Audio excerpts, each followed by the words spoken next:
Welcome back to the Reseller Journey podcast. And in this episode, we got my brother Wayne with K-Way Shop. Thank you so much, Wayne, for coming on.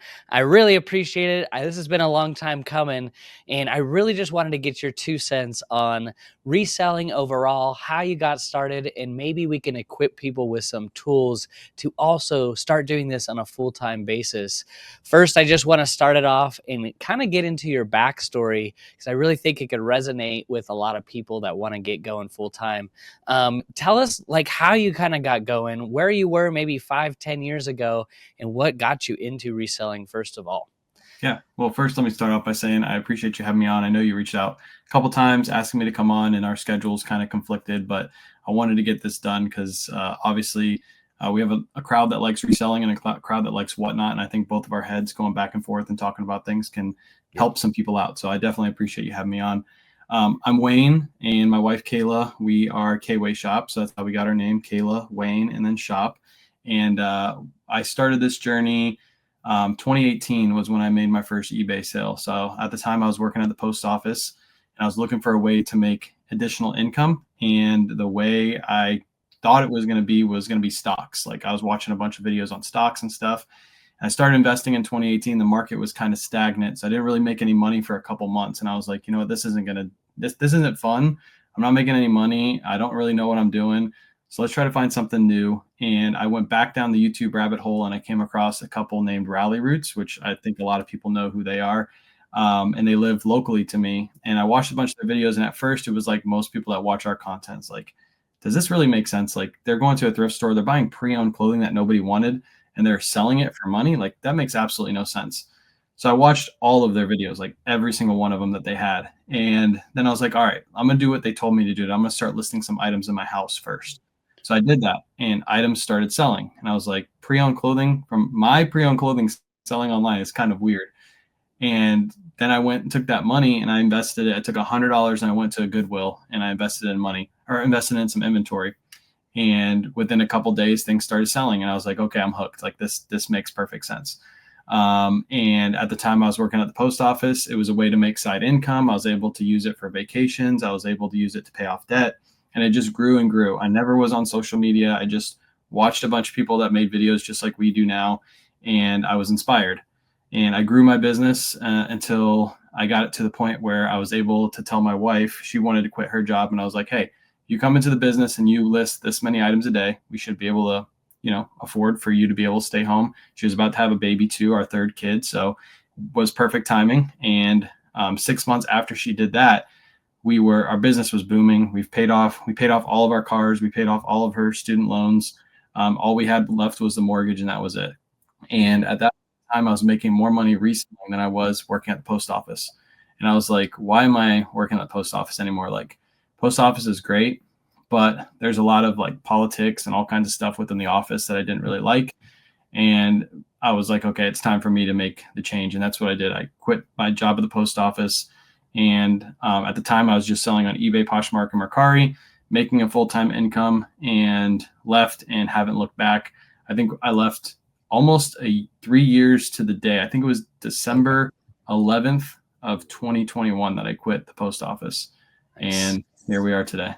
Yeah. So you and your wife do this together, family business. Yes. We don't have another source of income besides social media. We have social media and we have reselling, but that's it. We do this full time. So it is possible. 100%. People think it's impossible. Yeah. I mean, people have a lot of excuses. People want to make a lot of excuses, but it's 100% doable. I know people, like I talk to people on a daily basis that have done this too. So it is 100% possible. I thought reselling clothing was saturated. Yeah, that's what everybody says. But yeah, I mean, you could just go whoever thinks that, go to influencers that are selling pre-owned clothing, like yourself, myself, someone I know, Caleb. Caleb Sells is a great example of that. Surfs Up is a great example of that. Just go through our stores, and you can speak to this too. A lot of people think our followers are the only ones buying from our stores, and to be honest, that's not happening. Like they come to our whatnots, but they don't come to our eBay stores. It just doesn't happen. Yeah. I just paid out one of our wholesalers on our team $438 plus shipping for 2 days worth of work. they were able to spend about $200 on product from the Goodwill outlet, and I was able to help them double their money by looking for brands that are on our brand list. So the package just came in, and we are so thankful. If you are looking for an extra side income or to make a little bit of extra money while you go outsourcing, you can click the link down below where you will gain access to our onboarding call. We will get you onboarded, you will go through the wholesale course, and to see if we are going to be a correct fit. I know a lot of people that watch the channel are already resellers, but most people only list 10, 20, 30 items a day, and you are passing up money as you go to these flea markets, the Goodwill bins, and it's a great opportunity to help partner up together to put a little extra money in your pocket. Yeah, so kind of going off of, the whole social selling and everything, there was a really good clip. Gary V, good old Gary V, has been talking about it for a while, but it's starting to go a little mainstream. I want a hot take from you. I want your take on this whole live selling thing. People think it's a gimmick. It'll be coming and going. What do you think? Like, what is your take on live selling, first of all? And does it have a future when it comes to reselling? Yeah, so I saw that clip too, and Gary Vee is usually pretty spot on about the predictions he says about the internet and things like that. He predicted TikTok before TikTok became TikTok, and everybody was on it. Businesses were on it. And he talked a lot about social media with influencer like advertising, and he said that's going to be a big thing on TikTok. And look, now everybody's doing TikTok Shop. If you have a little bit of a following, you're able to sell products for other people and get a little affiliate commission. And that's all influencer marketing is all that is. So Whatnot is like a offshoot of influencer marketing. If you have your own brand, you're able to bring your buyers to your brand, which is your shop, which is your auctions. You're able to sell to those people. And that's where a lot of like eBay and Poshmark and Mercari resellers don't get it, because eBay drives that traffic to your store. eBay is your face. Whereas if you are on Whatnot, you are your face. You're the reason why the people are there. You create that connection between you and the buyer. And I almost think of it as like a brick and mortar. Like eBay is online, but Whatnot is almost similar to a brick and mortar where you got to advertise your brick and mortar and get people in your door. If you do a big opening on a Whatnot show and you have zero advertising, that would be just like opening a brick and mortar, have zero advertising, expecting a line of people to be waiting to come into your door. Just not going to happen. You're going to open up and there's going to be nobody there because nobody knows you're there. Whereas eBay, as long as you put a good item, you put a good SEO, search optimization title in there, you're going to get people to your listing. So I think it's going to be the future. I talked about this a couple of days ago on a live with somebody else, that I think eventually brands are actually going to reach out to people like myself, people like you, people like who are on Whatnot, instead of putting their brands in TJ Maxx and Marshalls and letting those brands sink, because when people see them there, they see them as bad brands, where they can give it to somebody like me or somebody like you that knows about that brand, is able to talk it up a little bit and get a little bit more money for it. And the great thing about that is that item is never seen on market. I can run that as a random pool. Nobody will ever know sold on my auction. It'll actually help the brand out. So I see that in the near future. But I think Gary Vee is spot on. I think live selling is here to stay, and it's only going to get bigger and bigger. Yeah. The numbers that they put out this year were pretty nice. Just seeing like, how many people are or at least making money on Whatnot. I think that, something like there's like over 100,000 sellers on Whatnot, and only like 4% stream once a week. So I think it's also like a eBay listing kind of thing. It really takes a lot of consistency, and people just give up and quit way too early. With eBay and with Whatnot. What is like one takeaway since you've been doing live selling that beginners should focus on if they want to start doing this, building a brand, getting on Whatnot? What is one thing they need to focus on to get this thing going? It's a good question. One thing they need to focus on, I think, is consistency, like you just said. If you pop on once a month, you're not going to grow enough of an audience. Just like if you put out a short on your Instagram page once a month, maybe you have one short that goes off and you have a really good, or you have one good Whatnot show you have a really good show that show. And then a month later, you put out another short or another whatnot show, and then nobody shows up because everybody forgot about you. You need to be consistent. You need to have set days. Like we have set days that we go live. We have set times we go live. So everybody knows at 8:30 p.m. Eastern Standard Time on usually Friday, Saturday, and Sunday, we're going live. And we try to go live on those days because those are obviously the most shopping days. On Friday, Saturday, Sunday, people have off work. They're ready for the weekend. They're ready to spend some money. But you don't have to. I mean, Renzi is a great example of this. He goes live at like 8 o'clock in the morning, like Monday through Friday, and he gets crazy good prices. Like, but he's consistently doing it week after week. So I think consistency is like number one. Yeah, it is very much a show. So what do Yep. you do when your favorite show's on? You know what day, what time. I'm going to set time aside to watch my show. And it's very much a show. I'm exhausted after this show, and only for an hour. And I've been talking nonstop. And I'm wondering why, like, I gotta drink a couple cups of coffee just to make it through. But it's very much a show. There is a good entertainment factor to it. In being genuine and being yourself goes a long way. Um, so that's great. I love that take. I 100% agree. Now, kind of just getting into some of the things you've done through the year. We're ending up almost in 2025. I want to know kind of what were maybe some of your biggest obstacles that you faced this year. What was something that you could point to where, like, man, I did not expect that?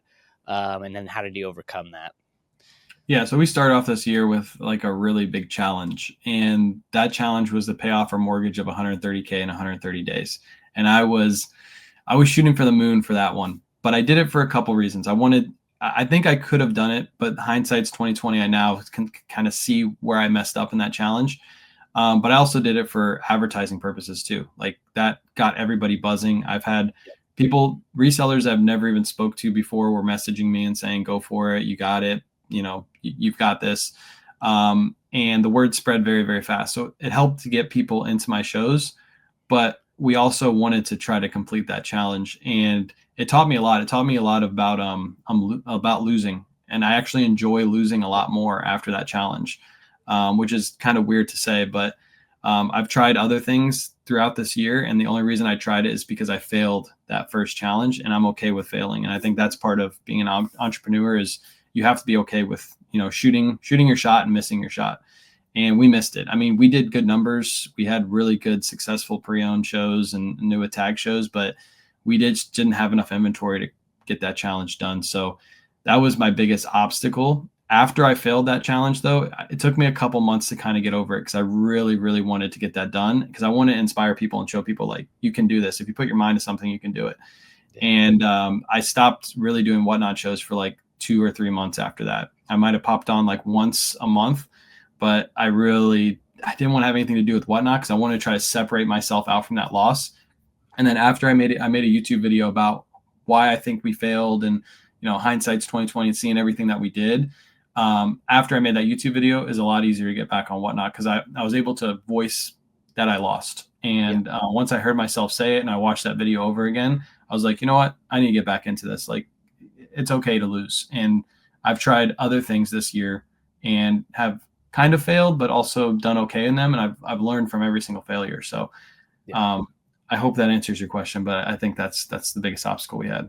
That's beautiful. Yes, and I was also following along towards the end of it and definitely cheering you on. And I actually just came across that video, almost 7,000 views on that video.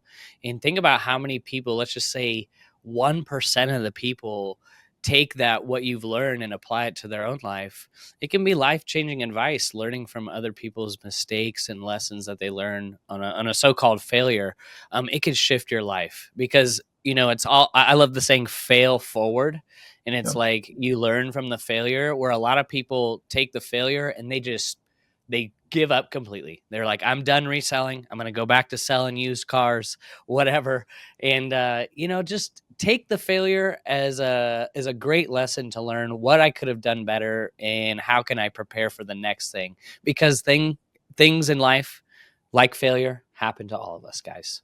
Yep. We only see, oh my goodness, K Way was born out of the womb with 200,000 followers. No, there's failures along the way. Guys, it takes time, and the failures are learning lessons. And I love sharing those failures on my channel as well, because I never want to claim that I'm an expert or that I know it all. I'm learning just along with you guys. So I love sharing the failures. I think it's important, if you're a content creator, that you share that. It also builds that trust and authenticity part, because you don't want to be like a robot. So that's great. I love hearing that. Now let's look towards future goals. What is a goal that you want to hit next year? Do you have a big goal like that for next year, or maybe you're still planning that out? I don't really have any like huge goals for next year, like dollar wise or paying off something. I am looking more towards doing live selling on Whatnot, like consistently, like not just Friday, Saturday, Sunday, but like Monday, Tuesday, Wednesday, Thursday, Friday, Saturday, Sunday, like every day of the week, kind of like what you're doing. I'm thinking about doing more of that, and I'm thinking about doing more smaller shows during the week, because we did the big shows, you know, on Tuesdays and Thursdays. And the hard part about that is because we have kids, like we always have something planned. It always is like, hey, we got to hurry up because we got to get back to a Whatnot show. And I don't really want that to happen. I want to be able to load up like 40 to 50 items. And then if Kayla's in bed, I want to be able to run that show myself and sell those 40, 50 items and then ship them out in the morning. So we're me and her actively discussing like what next year is going to look like. But I think what we're going to start next year as doing is liquidating a lot of our eBay inventory, because we want to start to get into like new tag pallets and do like big buyouts and things like that. Because I think we have the audience, the strong enough audience on Whatnot to make those shows do really, really well. And that's how you expand your audience. But we need more space because we live in a smaller house. So if we're going to do it out of this house, we got to make sure we liquidate enough inventory so we have enough room to constantly be bringing in inventory like that. So it's probably my biggest goal, is to try to get into the new tag game on Whatnot. I love it. I love it. Yes, that's amazing. I agree. And yeah, you guys are going to do great. You're already doing great, but I could see. How many followers do you have on Whatnot right now? I meant to check. Oh, Like I don't know. I think it's like, 25,000, 20,000. I think it's like I don't think it's that high. I think it's like 11 or 12,000, Okay. something like that. It's not too And that much. took about how long do you think? That took, I think we started Whatnot. I want to say it's been about a year and 4 months that we've been on Whatnot. And Wow. again, Okay. it hasn't been consistent since the beginning. It was like, hey, I'm going to do a Saturday show here, and then 2 weeks I'm going to do another Saturday show. That's kind of how the beginning started. And then as it got progressively better, and as we unlocked the instant payouts, that's when we were like, okay, Yeah. let's start making this consistent, because those instant payouts are a game changer. Mm-hmm. Yeah. All right. Well, back and forth. Let's go back into kind of the eBay.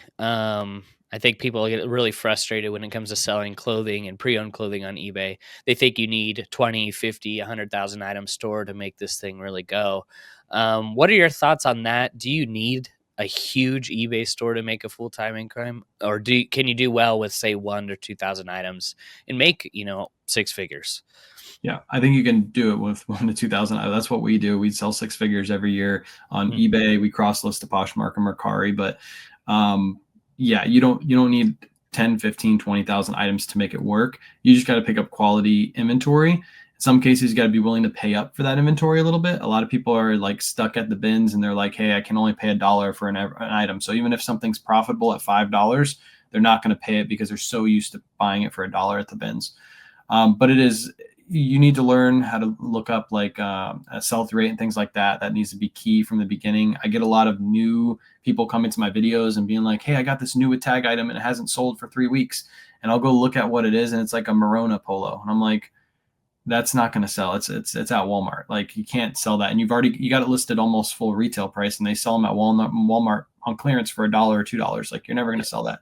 So you really need to learn how to look items up, look up sell-through rate. I think that's key.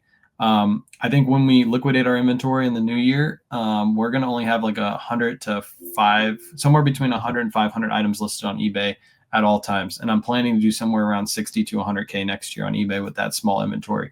But I'm only going to list stuff that I know will sell super fast for good money. And again, I'm going to be willing to pay up for certain things to get them to sell. But it's 100% doable. Yeah.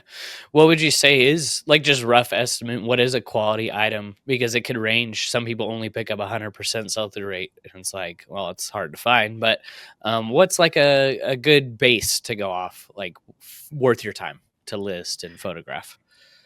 Yeah, I think it's based off your price point, like what you're paying for your items, and it's also based off of like sell through rate, like how fast it's going to sell. So, like for example, if I'm going to pick up Viore men's joggers, like I might pay upwards of 10, maybe $15 for those, depending if they're a good size, because I know they're going to sell in less than a month for $30 to $40, and they're going to sell, really fast plus shipping. So I'm make a good profit. I'm gonna double my money on those in a month. Whereas like if I'm buying, let's say, a Willis and Geiger jacket, it's an old brand, you got to find that specific customer for that. I probably won't pay up for that piece. I might pay, let's say that jacket will sell for $500. I might only be willing to pay $50 for that jacket because I know it might sit for a full year before I sell it, but I know when it sells I'm going to make a $350 profit. So I think it's really based off the item. If you're just looking for a smaller store, if you have a smaller store and you're looking to turn the inventory over quicker, the closer you can get to that 100% sell through rate is better, because that means every 90 days you're going to sell through pretty much all of your inventory, and then you can just replenish your inventory. So that would be my answer. It's kind of an all over answer, but it really depends on how you want to run your business. I think space factors in a lot too. And when you just, I mean, when I first started, we had inventory in our bedroom, and trying to make it work. So you got to account for the space, because sooner or later you start picking up Morona polos, you're gonna Yep. run out of space because you'll be holding on those for years. They'll probably never sell. There is Never. items on eBay that never sell. Have you ever Yeah. gone to page 500 on eBay to look for Yeah. something? I've had Yeah. people send me items that have like literally like three listed and 500 listed and like three or four sold. And I'm like, if you do the math on that, on how long it's going to take you to sell that, like your grandkids might be selling that item. Like In 84 that's not a good thing. years. It's Yeah, insane. very true. Very true. What would you say is a good, because you do a lot of retail arbitrage, are you 50/50 pre-owned retail online arbitrage? What do you say is a rough estimate on like the balance for your business? Ours is like probably 20 like retail arbitrage and 80 pre-owned, because we have really good thrift stores in our area. If I lived elsewhere, like me and Surfs talk all the time about the area he lives in, the stores he's able to go to. He has Mhm. certain retail stores that he's able to just spend like 5, 10, 15K like once every couple Mhm. months. If I had those stores, I'd probably be more retail, but I don't have Yeah. those stores near me. I have a lot of outlets here in Florida. We have TJ Maxx and Marshalls, and that's pretty much it. Yeah. And a couple of the other stores that used to be good before COVID is now not as good as they were because they raised prices. So yeah, we're more pre-owned. hmm That's good. That's good. I think it's a good balance to mix in a little bit of both. That's the one thing I learned this year was like, hey, I need to pay up for stuff. And Mhm. doing retail arbitrage, you'll learn it quickly that, oh, I got to pay up. $30 is like scary. Yep. But also too, at the same time, if you think you could sell it within 30 days and double your money, that's considered quick on eBay. So that Yeah. was a lesson that I had to learn. I know a lot of resellers struggle with that, because once you go to the bins and the dollar days at the rummage sales, it kind of like conditions you to like, oh, a Viore pair of joggers for $10. It'll sell in 2 weeks for 50, but they don't want to spend it because like I could just find it at the bins. It's like, Yeah. yeah, you and 100 other people every day. Yeah. So that's a thing. That's a conditioning I had to break, and it took a while. This whole year of breaking that conditioning of paying up for stuff, especially Yeah. if I it's good. think I think a lot of people don't understand like what average retail margins are. Like they're so much lower than what we do. Like, yeah, Right. that $10, like retail stores wish they could buy something for $10 and flip it for $50 within two Yeah. weeks. Like that's what they're dreaming of. Like there's certain products in the stores that can do that, but most products don't. So hmm yeah, once you learn that, you're like, okay, this is a no-brainer. Like, and that's how you scale your business too, because you're spending way more time looking for those dollar Vuoris, and I'm picking up 10 to 15 at $10 a piece before you find those for $1, because Yep. I'm willing to pay up a little bit. Yep. 100%. Um, so like you're successful across multiple platforms, eBay and whatnot. What do you think is like the two unique advantages of each? Like if one, has maybe a better advantage over the other, or do you think they're just built for two different types of people? Because they are Um, completely different. well, advantages would be kind of like what we spoke of earlier. Like if you buy a good product and you're able to build a good title on eBay, eBay will drive that traffic to your listing. So you really don't have to do much work besides getting the item and listing it and making sure your title and everything else is good, your photos, that kind of stuff. So that's the advantage to eBay. Like they drive the traffic to you and whatnot. The advantage is if a lot of people don't understand how to drive traffic to themselves. So if you're able to do that, you separate yourself out completely from the crowd and you're able to grow exponentially faster than other people on whatnot. So those are the two advantages that I would say. Like they're two completely separate platforms and they have two completely separate strategies to grow on those two platforms. So marketing, I don't think is talked enough about in the resale space. At least I haven't seen it much, but you are your own business. You're an entrepreneur. Learning how to market is the key. If you could have the best items, but if you don't market it, no one's going to know. So essentially, eBay is your marketing channel, and with Whatnot, you are responsible for doing your own marketing. How would you say, like, is social media the lever for Whatnot to get it out there? Like, is that the key, or am I going to put out signs in my yard? Like, how do you drive that? Social media is the cheapest by far. Yeah. Like I can put out a video it's free to put out a video on Instagram as long as you edit it well. You don't even have to pay for an editing app. You can just edit it in your Yeah. phone and just upload it right to Instagram and let Instagram cut it up for you. And if that video goes viral, you might get another extra 10 or 15 customers in your Whatnot show. And it cost you zero money. All it did was cost you your time. I was talking to a person on TikTok Live the other day. His name is SBH, Shop SBH. He does a lot of vintage like paintings and things like that. He has his own Shopify store and he pays for Google search to put his stuff at the top. He told me like customer acquisition, I think he said was like $40 per customer is what it cost him to get people to his store. But his items he sells are, thousands of dollars and things like that. So it's worth it for him. So you could go that route on Whatnot if you wanted to, and you could try to drive people. But by the time you pay for all that SEO, you're losing money. That's why social media is key. And learning how to grow social media. You don't have to do it the way I do it. You don't have to do the way Bo does it. You can just, I've seen people that just go and they show themselves, video of them going into TJ Maxx and Marshalls and finding this really cool item. And they've built a whole platform of people that come to their pages just to buy the finds that they find at TJ Maxx. Like there's whole pages for that. Yeah. So you have to curate your audience to what you want your audience to do. And when I first started, I didn't think that I was curating audience to go to Whatnot. It's like morphed into that.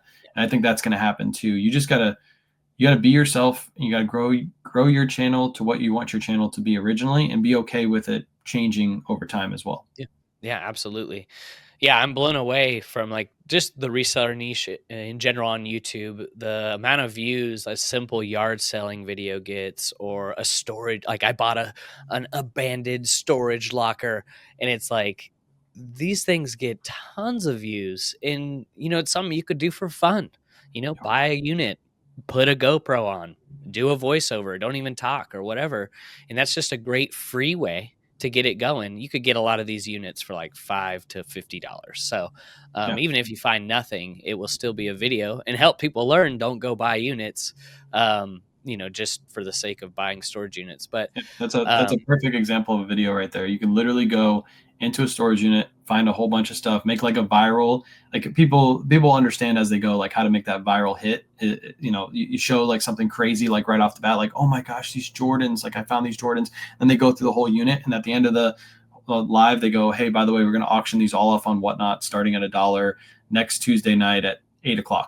Boom. Yeah. You just targeted your audience. You targeted people that love storage units. And now they know that they can come to Whatnot and get that stuff starting at $1.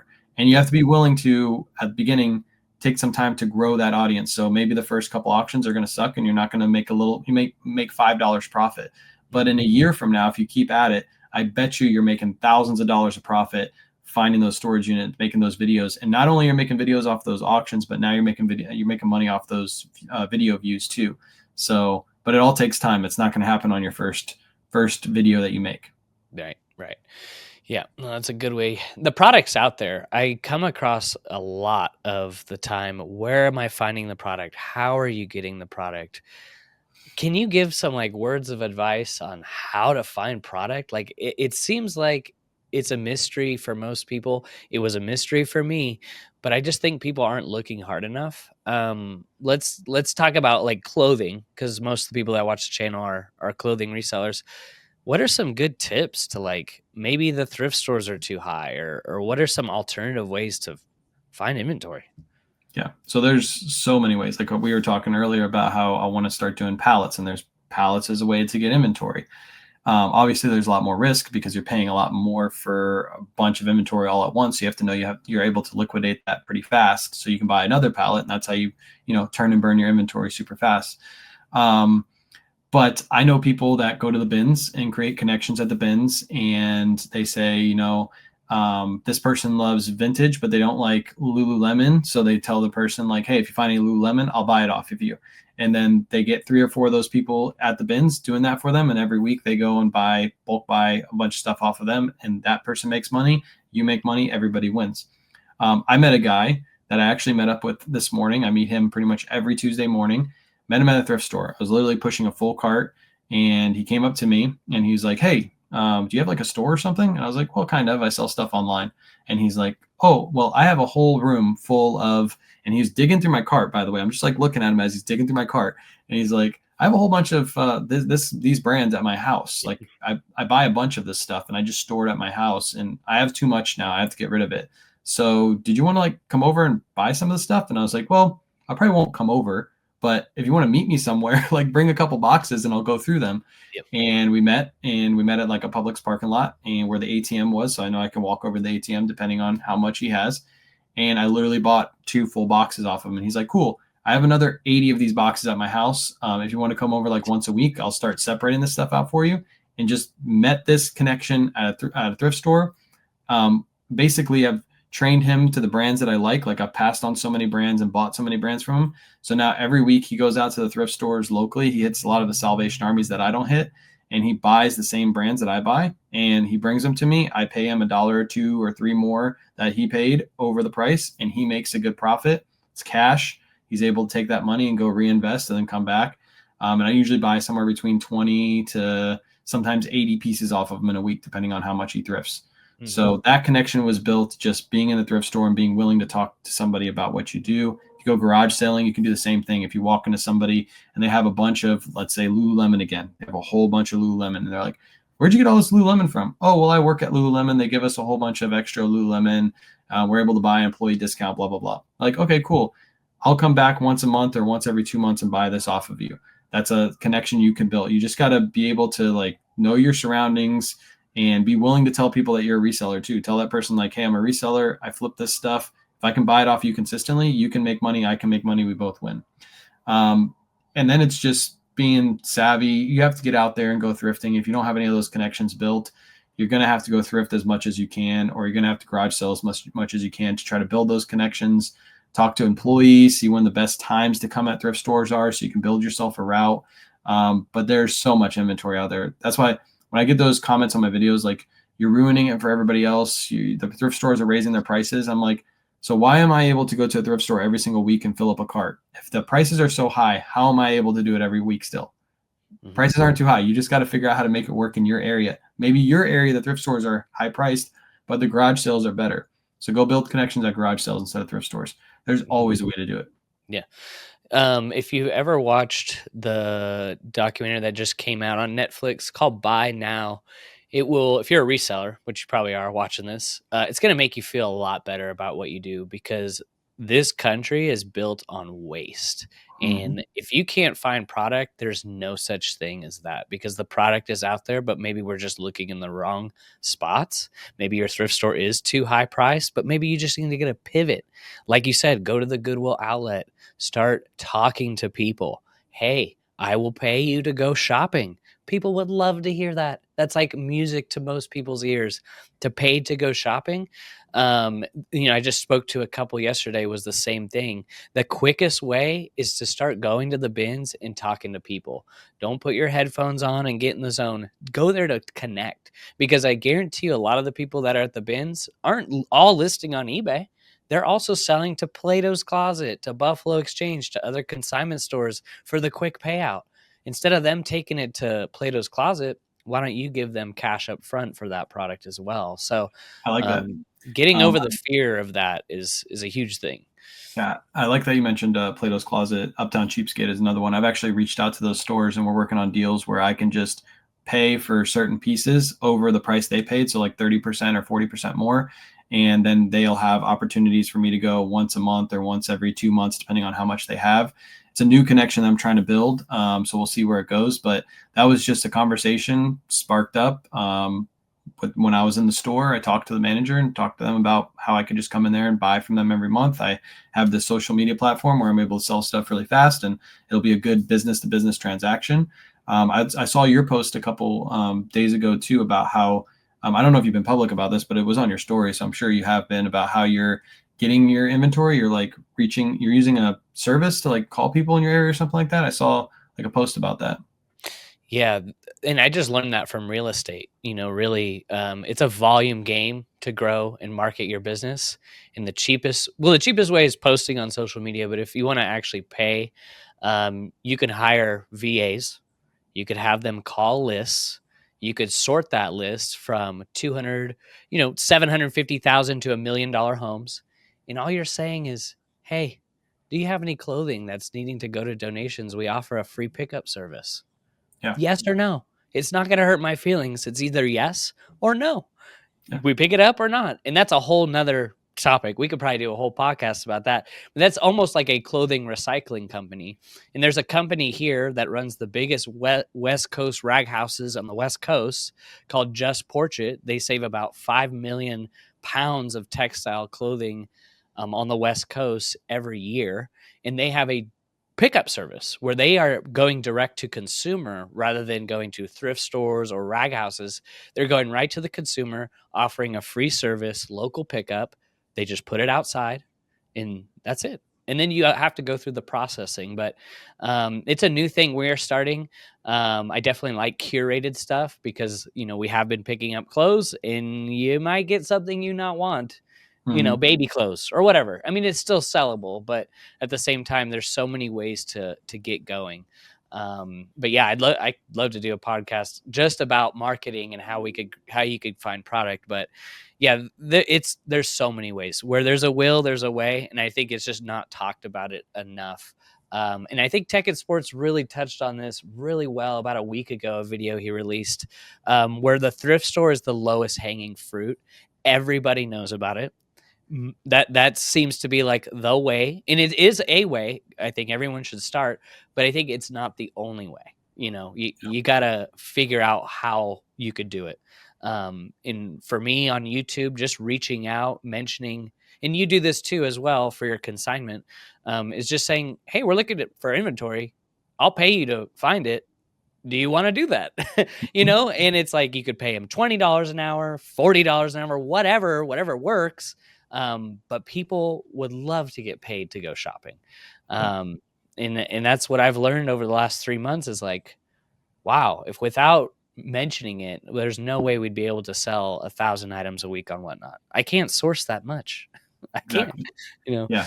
And I like that too. Like I've had a lot of people reach out recently about consignment, like asking me how it works. And, bigger creators are like, hey, I want to get into this too. How does this work? And I always tell them like, unless you're consistently doing, there's a lot of them that haven't done a Whatnot show and they just want to jump into consignment. And they're like, oh, this is the best way to do it because I don't have to source this inventory. I'm like, great.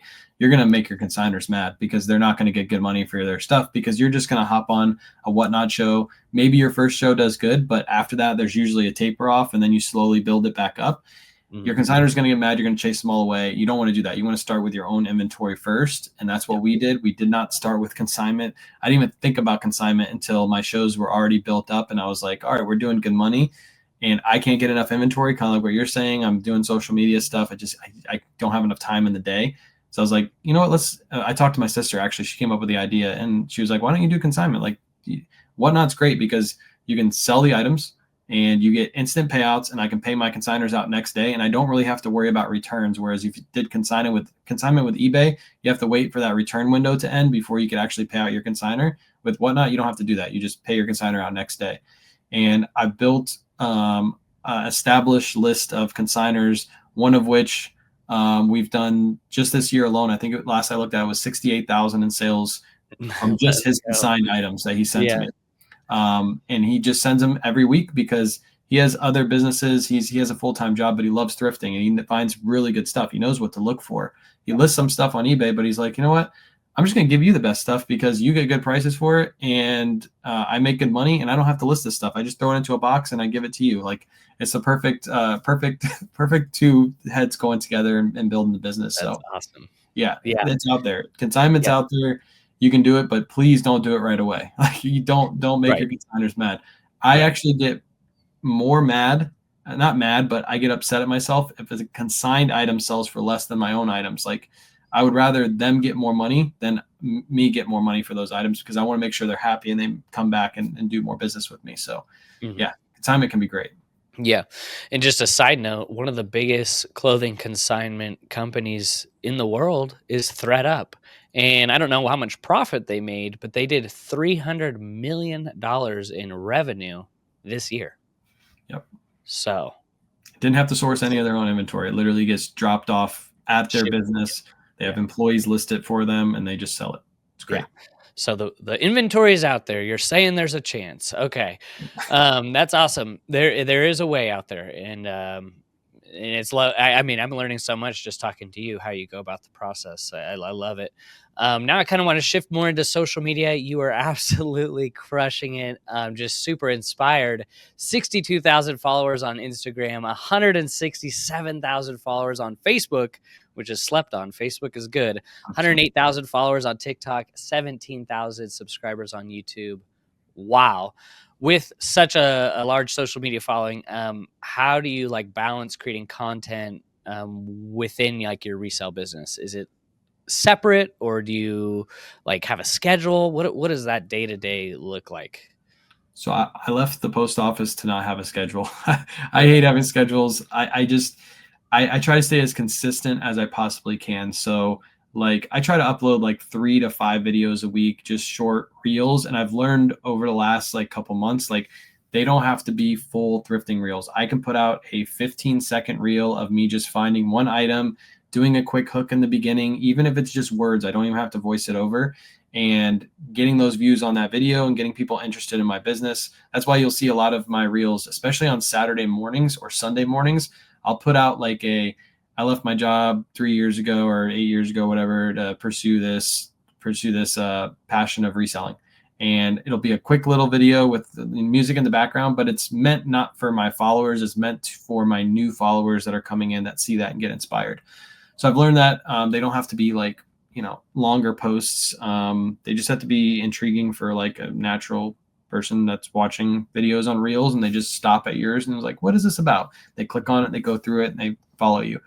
But yeah, no schedule. I don't schedule out posts. My kids are running around and being crazy during the day or on the weekends, I'll stop and I'll lay on the couch and quickly make a post while I'm sitting there. But yeah, I don't have like a social media manager. I don't have a company or anything like that. I just try to post as consistently as I possibly can.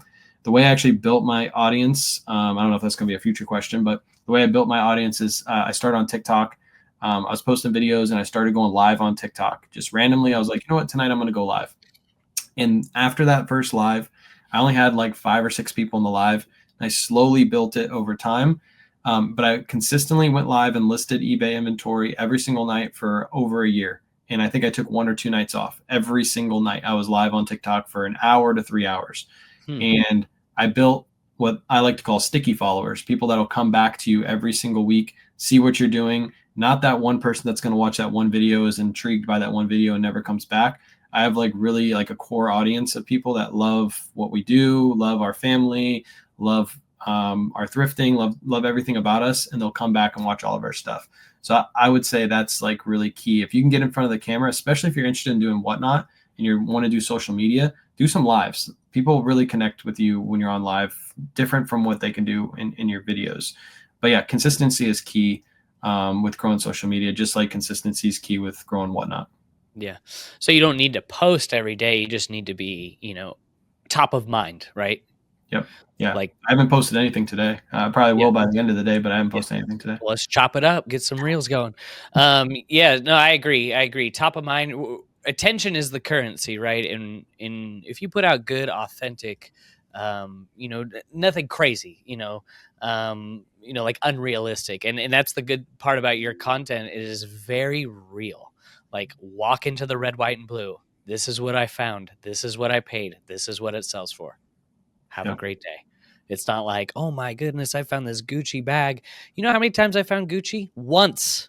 And it Hmm. was the only thing that was real that I found in Gucci once in 4 years. So I think like the glamorization, of reselling, finding the crazy stuff, it's great and it's gonna get a lot of views, but I want to make the bread and butter sales that keep the business going, because that's how I make a living, is the stuff that's common, the Carhartt, the North Face, things like that. So yeah, anyone that's trying to grow, don't think you need to find that vintage t-shirt every time. Just like you said, walking into TJ Maxx and finding, like you did it this summer when they had their yellow tag event or something. It's like anyone could do that. you Yep. know, Go when they have the sale and find some stuff. Yeah. And Um, be yourself in your videos. I see, like, I'll see somebody's video and I'll watch it, and then I'll watch them do a live whenever they decide to do a live, and two completely different people. Like, I feel like I'm watching two different people. Whereas when you watch my stuff, if you're watching me right now and you watch my lives, if you watch my videos, I have the same voice. I do the same exact thing. I'm not trying to be yeah, anybody else. I actually try not to watch other resellers' content on purpose because I don't want to blend too much of my own stuff with their stuff. I will every now and then just to get some ideas of how I can incorporate some of their stuff into mine. But I really try to do my own thing. Recently, I've been doing a lot more of, been trying to do a lot more of like showing my face, like as I'm walking into the thrift store and like flipping it and showing something like, man, I can't believe I found this at the thrift store. Watch this. And I flip the camera because I think those videos, people connect with those a lot more. And then if they see your face and it becomes viral, you become the persona of that video instead of me just showing the thrift store doors open and then showing the items. I never show my face in those videos. So it's hard for people to connect with me, but I do live. So it does help when I do my lives every day. But yeah, one thing I'll say about this, and if you're interested in social media, you have to have the thickest skin you could possibly ever have, because you're going to get people that come in there and say the nastiest thing. You could have a video of you showing ice cream and you giving an ice cream to a child for free, mhm, and there will be people that come into that comment section and just rip you apart for no reason at all because they're miserable people, yeah, and they can hide behind their computer and just say the nastiest things. yeah, But you have to have thick skin. I actually like to mess with those people because those are what makes my videos go viral. If you go back into the comments and you like make a snarky comment back, they'll come back and they'll just keep going. But yeah, you have to be willing to do that, and you have to be willing to not care what other people think about you, because most of the time their perception of you is wrong and you know it deep down inside, but for some reason you got to try to act like somebody else now because you want to make that person happy. That person's miserable. Don't try to make them happy. Just be yourself, create your own content. Don't care what anybody says. yeah. There's three things that are certain: death, taxes, and when you post a YouTube short walking into the thrift store, someone is going to say you are Stealing from poor. stealing from the poor. Yes. Even though in the video you show literally 20,000 pieces of clothing behind you, they can see all the racks and they see that you picked up one singular item. For some reason, that was the only good item in that entire thrift store, Yeah, and all the other items are junk and you took from the poor. yeah. I The can't thing believe you is, do that, yeah, by the yeah, way. yeah. The critics always criticize, right? When you're in the game, you're playing the game. You're developing strategy, and you're in the game. And the people on the outside, they're just there to criticize. So don't. Yeah, you got to have thick skin. Haters gonna hate, and when you have that vision and purpose, you got the blinders on. I read every comment, and I just it gives you a chuckle and just move on. But yeah, don't fuel the fire. Don't comment back. Don't waste 20 minutes of your life trying to reason with people. It's like reasoning with a 3-year-old. They're a child. There's no Yeah. reasoning with that. So, and then also too, going back with like being authentic and putting on an act. it takes a lot of energy to do that. And it's like, just be yourself. You were made beautiful as an original. Why do you want to be like someone else? 100%. So yeah, and that's what's really going to help you grow, because you're like, wow, I have not seen that before. That's unique. Which I think is why like vlog style content that's raw, outside of reselling is getting more popular, because it's just real. And they're just like, here I am buying cereal, and people Yeah. watch it. That's like, Yeah. okay, I whatever. recently tried that with one of my videos where, you might have seen it, where I was walking into a thrift store. I was like, you can't believe this, but there's a new rack right here. And I showed like G4, Holderness and Bourne, like right on the new rack, like sitting up front. And I made that video authentically. I was like, why in the world is this new rack here? And why did I just find these items? I did put them back on the rack to make the video, obviously, because I found those items and I was like, oh, that new rack is sitting there. So I just turned around and I said, I just walked into this thrift store. I can't believe that this is sitting here. Rotated the camera, found those items. Kayla actually thought that I was on live. So I'm sitting there because I do live thrift. So I'm in the thrift store, like showing what I'm finding. I was going through the items, and then she walks over with a purple label Ralph Lauren, and I flip the camera, and she thinks I'm talking to my chat. So it was perfect because I got a raw reaction from her, raw reaction from myself. And then on the way out, I was like, the only reason we found all this stuff is because I didn't grab a cart. Because every time you don't grab a cart at the thrift store, you always find all the good stuff, and then you got to go back and grab a cart. It feels like that every single time. Yeah. So, just authentic, raw, almost like vlog style content. That's what I'm trying to get more into. Because I do live thrifts, so why wouldn't I just incorporate that live thrifting feel right into my content? Yeah, makes the editing much easier too. Oh yeah, there's zero editing. Yeah. So, what's your take on reselling market overall? What do you see as like the biggest trend? What are people doing out there? What is going on? Biggest trend right now, for not only resellers but like everyday individuals, is I would say TikTok Shop. Like everybody's TikTok. I have a love-hate relationship with TikTok. I'm currently banned from going live on TikTok because of I have a ban for sale of regulated goods. If you look up what regulated goods are, it's like drugs and alcohol and things like that. I wasn't selling any of that on my live, but I can't talk to an agent because that's what TikTok is. You just can't talk to anybody there. Once you get banned, there's nothing you can do. But right now, TikTok influencers everybody is doing TikTok shop videos because you can just make a video about a product. You don't have to buy it. You can ask for a sample, get sent to your door. You make a product video, and you get paid if people buy that product. Some of those videos go viral. I know a good friend of mine, Barry D.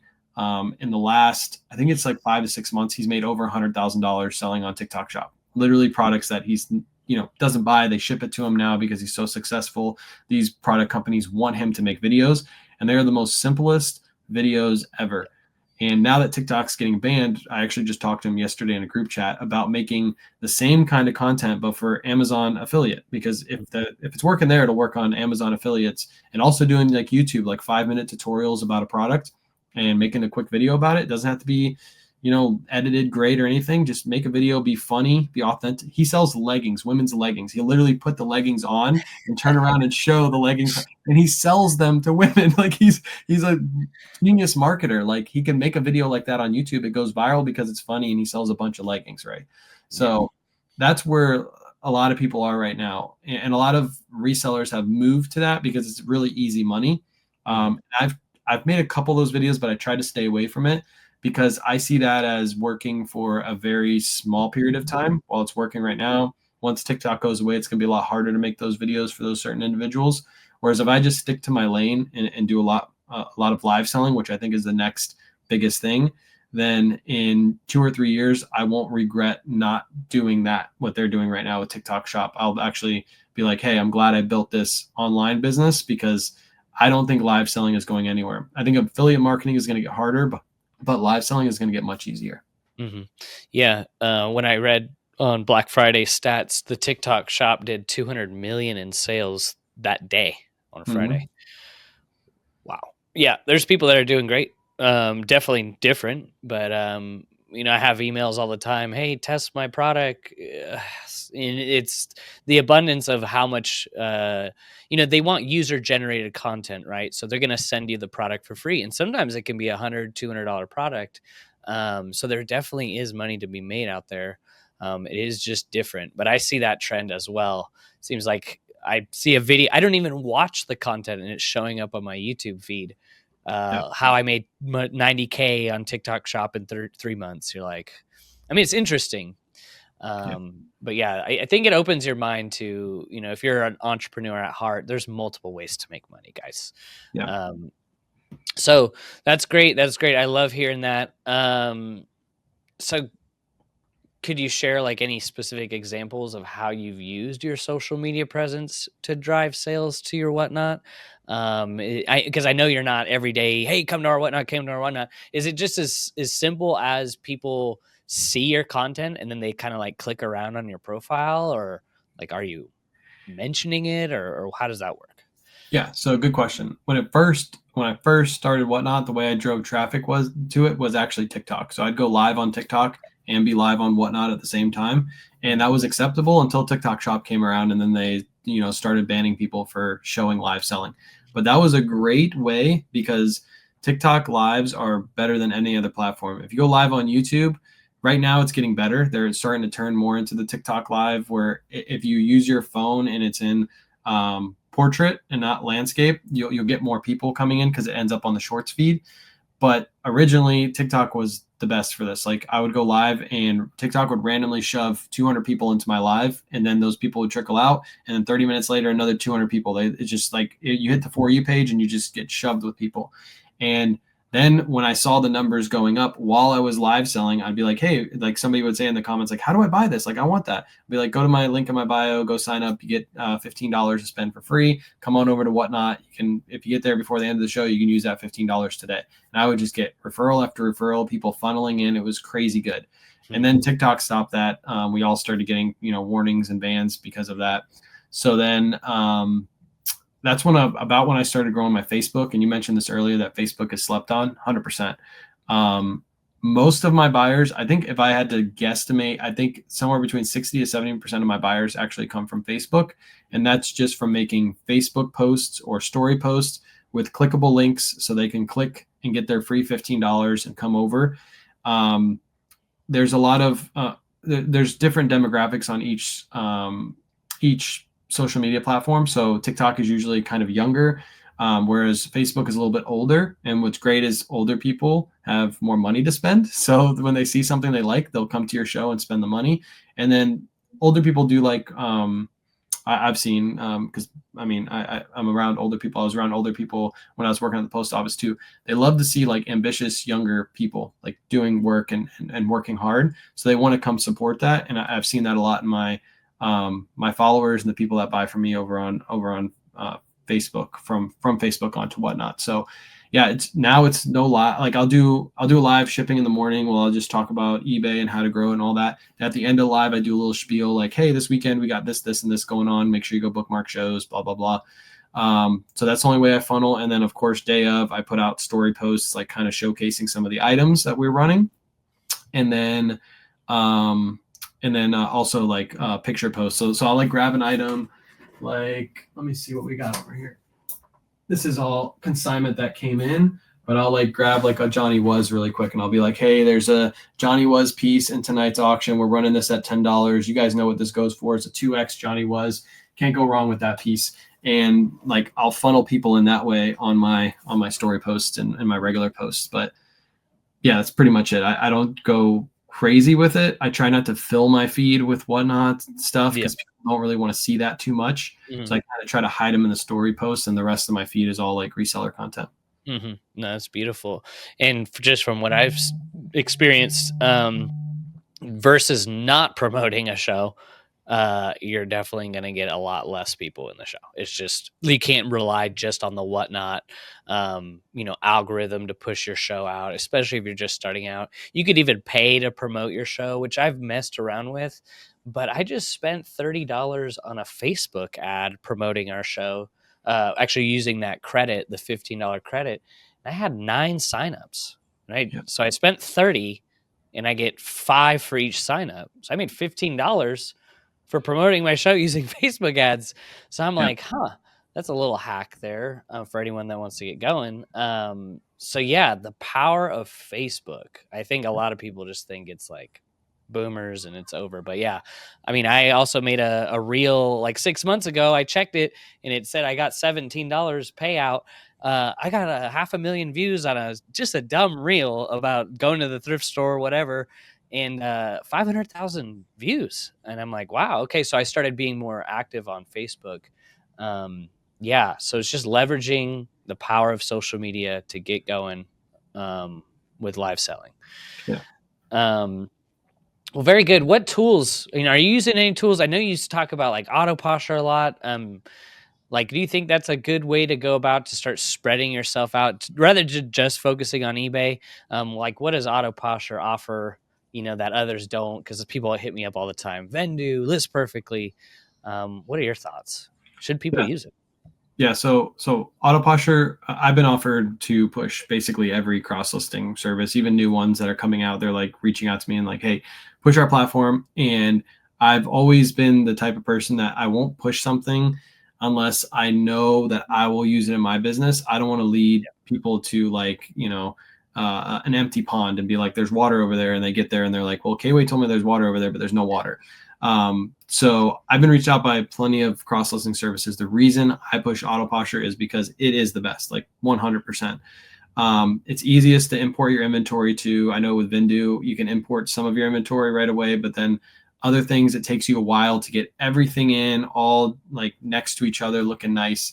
Whereas auto posture, it's a click of a button. If anything ends up in the wrong row, you just drag and drop it. It's super, super simple to use.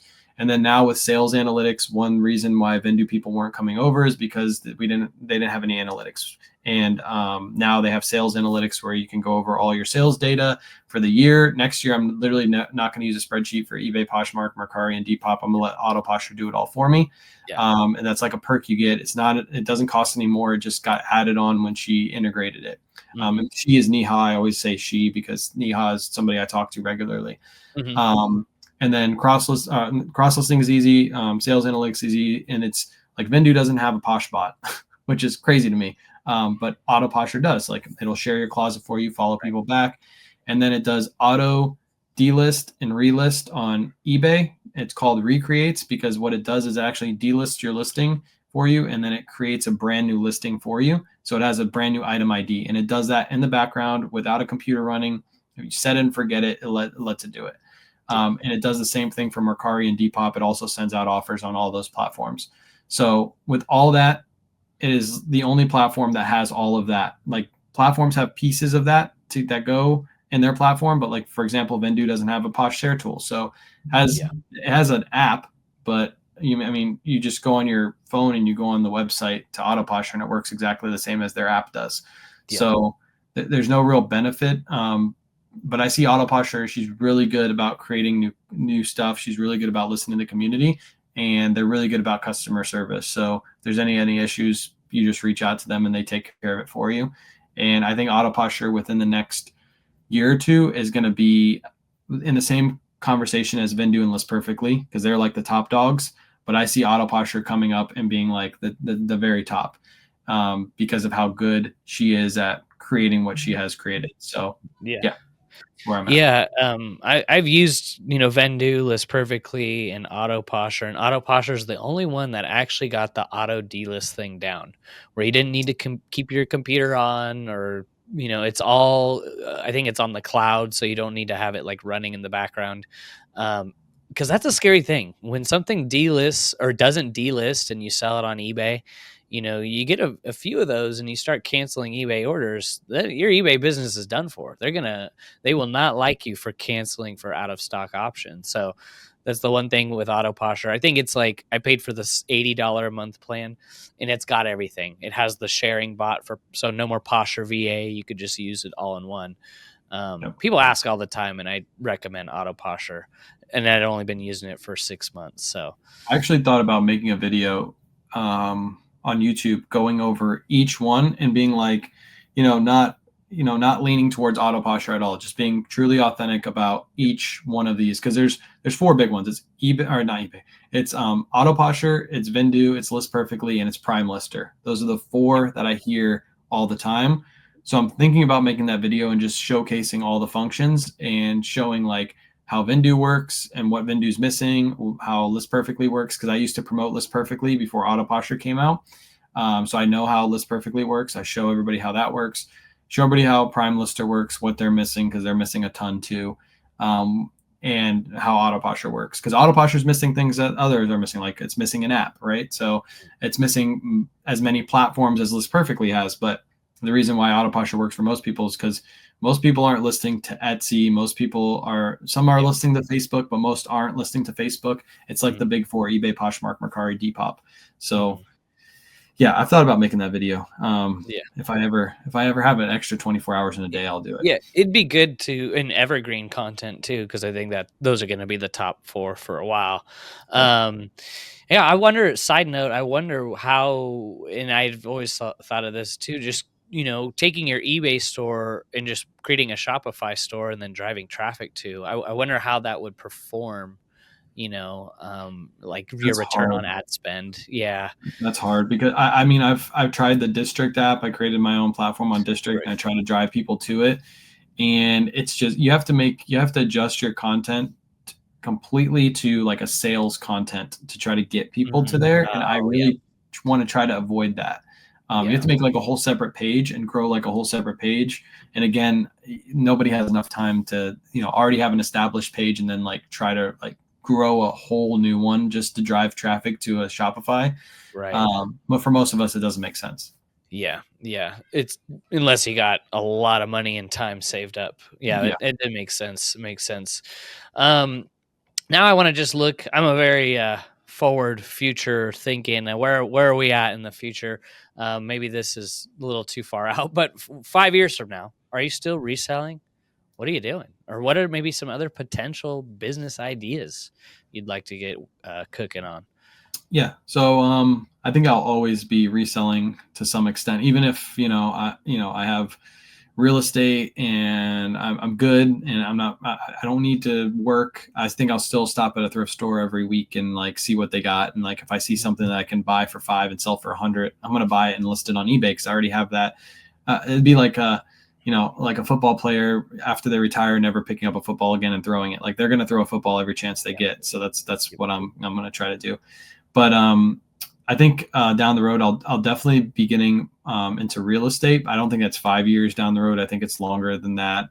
Maybe I'll buy a property here and there, but I think that's definitely in the future. I do want to experiment and think about opening my own store. I've talked about this on my lives too, about owning like a store, kind of like Plato's Closet, where you buy inventory locally. People know that you buy their clothing. They come in, they sell it to you. And not only do you sell it in store, but you also sell it online. And I talked about this, and somebody's going to steal this idea. They're going to try it, but I don't care. I thought about, what if you owned a Plato's Closet and directly in the center, you had a spot for live selling. So you have everybody shopping around you, natural shoppers. And in the center, you're selling items that you picked up that day, you bought, and everybody shopping sees that you're live selling. Yeah. So they're asking about that, while also the people that are watching you see the people walking behind you shopping. So it's like creating that atmosphere of this is a place to shop at. You can either shop in store, and also you can give those people at checkout who are in your store, say, hey, they'll be like, hey, what is he doing? Like he's in the middle of the room, like selling stuff. Like, what is he doing? Because live selling is still a new thing to most people. You'll be like, yeah, he's live selling. And if you want to be part of that, by the way, you can get $15 off your first purchase if you scan this QR code and you download the Whatnot app. And now you just earned a loyal customer in store and online all at the same time. And you almost create like almost like a Disney World effect where you're like entertaining your shoppers as they're shopping, and you're entertaining the shoppers within your Whatnot as they're shopping. And what like Plato's and those companies don't do any like online, or very little online. Whereas I think that would take off. Like their average buy cost is $1, $2, probably even lower than $2. And you could blow that stuff out for $5 all day on Whatnot. And you could probably buy, if you walk into a established Plato's, they have literally like 50 buckets full of clothing that they're buying on a daily basis. And they're passing on almost all of it. Whereas if you were live selling that stuff, you could buy most all of it and just run it all the same day and make that money turn and burn. Like it's so good. Yeah. No, I love that. And I do think that the old way of brick and mortar if they don't adapt, it's over. Have you Yeah. been to a mall? Well, at least here in Oregon. Yeah. Commercial space everywhere. Yeah, exactly. I've been to outlets and stuff like crazy that some of these I go to outlets to try to buy inventory and the outlets don't even sell you the inventory because they know you're a reseller. Like the Yep. world over there is just crazy. It just doesn't make any Yeah. sense. Yeah. I don't know if this stat was true, but it said 80% of retail thrift stores revenue comes from resellers. Hmm. So that would, consumers even are like, yeah, pre-owned clothing's good, but I think what keeps their racks turning and burning is because of people who resell. And if it weren't for that, I don't think we'd see many thrift stores. Yeah. And again, why Um, haven't these thrift stores reached out to somebody like me or you and said, "Hey, we'll pay you 200 grand a year, and all you have to do is just run shows all day, Yeah, because the product's coming in and you all day see it sitting there. I got a photo the other day of some lady's thrift store back warehouse was full to the top of bags of donations, and they're getting ready to just take it to the dump because they don't long?" have time to go through it. And who knows what's in there? Thrift store Bag of could reach out diapers. to I don't know. us reach out to us and be like, "Hey, teach us how to live sell. Bring your platform to us. We'll Yeah. not only pay you a commission, but we'll also pay you hourly wage to just run shows, and we'll give you the best stuff because we have the best stuff, like constantly coming in. All you have to do is just run shows. That's it. Like Yeah. that would be a dream job. And thrift stores have like Goodwill has this extensive amount of inventory coming in, but they have no clue how to grow an online selling presence at all. Yeah. Yeah. Yeah. It's still very new. A lot of businesses in our town, it's really small. They're just now getting online. Hmm. Like, what is this? YouTube? It's like, where you been? Where you been? 2007 YouTube. This is 20 years later, y'all. But yeah, you're right. You're right. Helping those businesses. There's a business right there. Helping businesses get online, right? Hmm. Okay, now I want to go into this last segment, overrated, underrated, or properly rated. I think this will be a good, just get your take.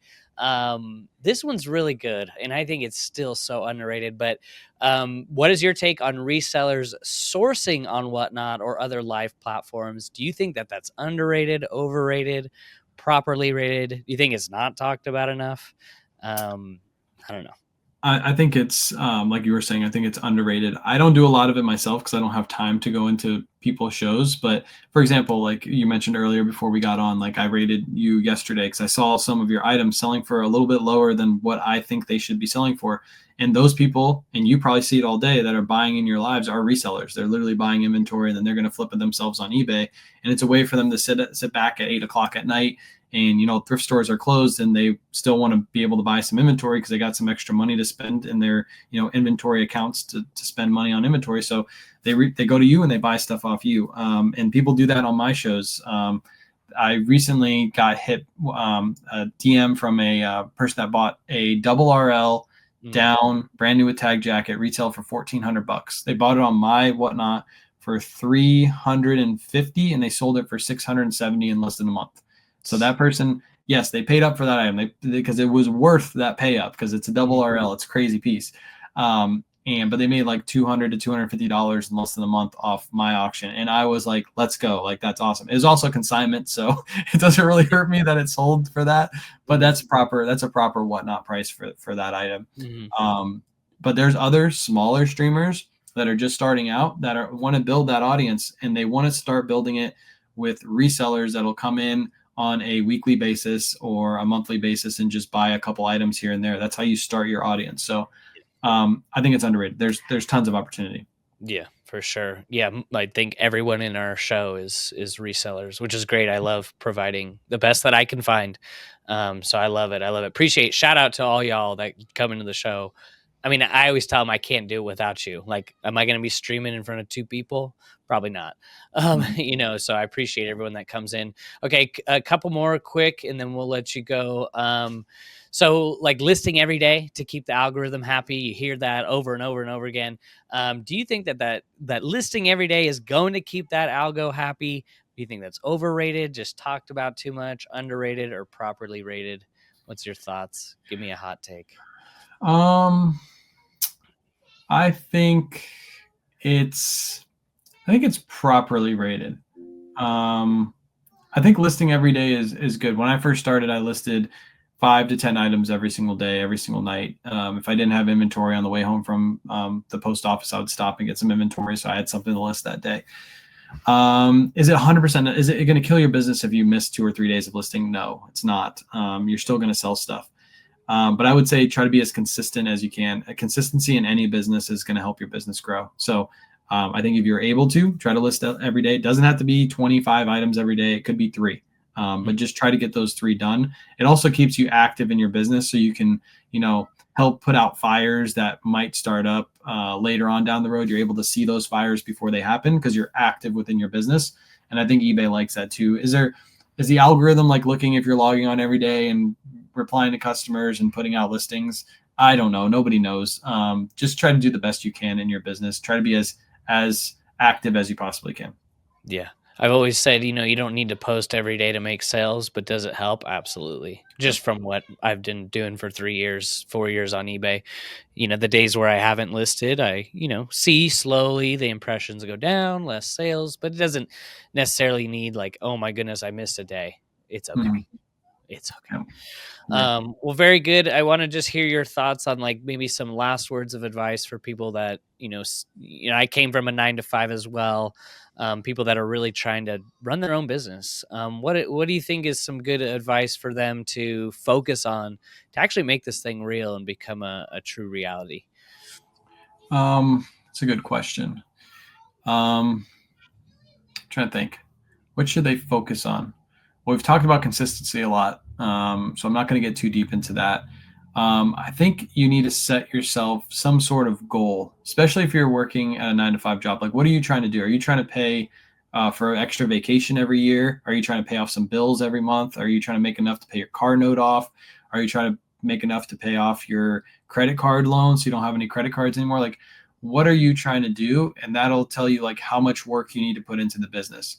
And then as you grow, you need to be able to adapt to other goals. Like if you pay off your one credit card, like do you just stop right there? No. Now you're like, hey, I could pay my car off next. Like those goals need to be able to adapt as you go. But yeah, start out with some sort of goals. Even if your goal is just to see if this works, if this actually will work for you. And then also, I would say when you first start, sell something that you enjoy selling. If you like Pokemon cards, start selling Pokemon cards. And maybe you'll go to your thrift stores and there's not Pokemon cards there, but then it starts morphing into clothing or shoes or this or that. Just depends on what your area will provide you.